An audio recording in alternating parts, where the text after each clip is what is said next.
Edward Snowden a échappé au piège américain qui pouvait se refermer sur lui à Hong Kong. Le jeune Américain consultant en informatique demande désormais l'asile politique à l'Équateur. L'Équateur a déjà par le passé accordé l'asile politique au fondateur du site Wikileaks, Julian Assange, qui le premier avait révélé des documents secrets de l'administration américaine. Et aujourd'hui, à son tour, Julian Assange vient en aide à Edward Snowden.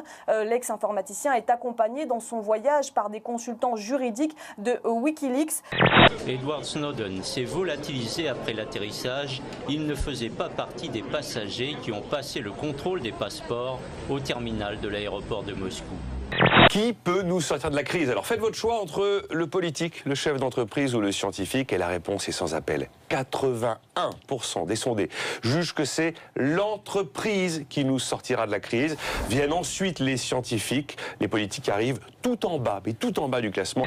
Bernard Tapie, bientôt entendu par la brigade financière, c'est la suite de la fameuse affaire de l'arbitrage en sa faveur après le rachat d'Adidas par le Crédit Lyonnais.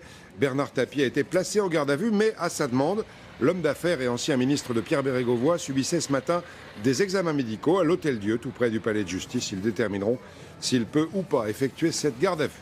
Qui est le mieux placé pour faire progresser la société? La première place est là très largement trustée par les scientifiques devant les chefs d'entreprise. Et là encore, le politique est à la limite, mais à la limite de disparaître du palmarès avec seulement un petit % des sondés qui lui font confiance. Quels sont les liens entre Bernard Tapie et Jean-Louis Borloo? Celui qui fut l'avocat de Bernard Tapie devient ministre de l'économie en 2007. Jean-Louis Borloo pourrait être à l'initiative de l'arbitrage et aurait organisé une réunion au ministère dès le mois de juin 2007, selon Stéphane Richard. Dans le journal du dimanche, hier, Jean-Louis Borloo disait « J'ai cessé de voir Bernard Tapie à partir de 1987, date à laquelle je suis parti vivre à Valenciennes. » 1987. Voilà, et je vous mets au défi quiconque de retrouver une photo avec lui. Eh bien, il y a un journaliste du JDD qui a regardé tout simplement et qui a trouvé Arnaud Faucreau. Voilà la photo de 2010 des deux hommes, sans doute. Les archives sont-elles plus terribles que l'amnésie de certains politiques. L'UMP remporte l'ancien siège de député de Jérôme Cahuzac. Jean-Luc Coste, le candidat du parti d'opposition, s'est finalement imposé avec 53,76% des voix hier. 53% en face, c'est pas le score de l'UMP. C'est le score de l'UMP plus le PS, plus le Front de Gauche, plus les Verts. C'est tellement vrai que j'ai entendu, même hier, là, et j'ai vu la candidate Front de Gauche chanter, physiquement chanter à la victoire de l'UMP. Et par cette chanson, tout était dit.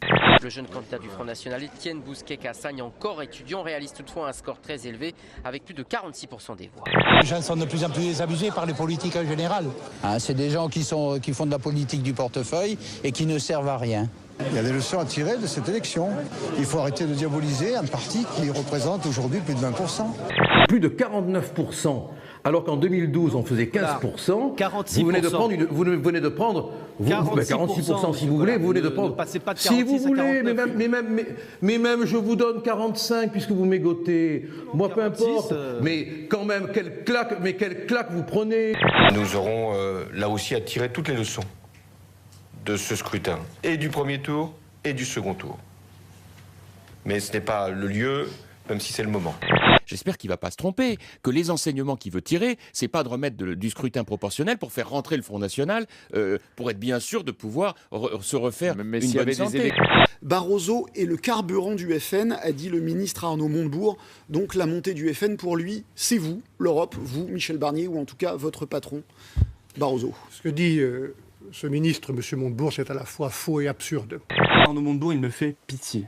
Parce que voir un ministre souffrir à ce point depuis qu'il a été nommé, c'est difficile à supporter pour une âme charitable et humaniste comme la mienne. Arnaud Montebourg, il était protectionniste. Il est obligé, aux manettes, de faire une politique d'ouverture totale des frontières. Il est même en train de négocier un accord de libre-échange généralisé entre l'Union européenne et les États-Unis. Et ça, encore une fois, le PS et l'UMP sont d'accord. J'ai toujours dit mon grand respect pour la culture, pour la France et pour l'Europe. Et ce que je n'aime pas voir, c'est que certains, finalement, souverainistes de gauche, font exactement le même discours que l'extrême droite. C'est dommage pour eux, mais en tout cas, l'Europe et la Commission ne vont pas fléchir dans sa détermination de lutter pour ses valeurs. Un peu plus de 20 minutes de traversée.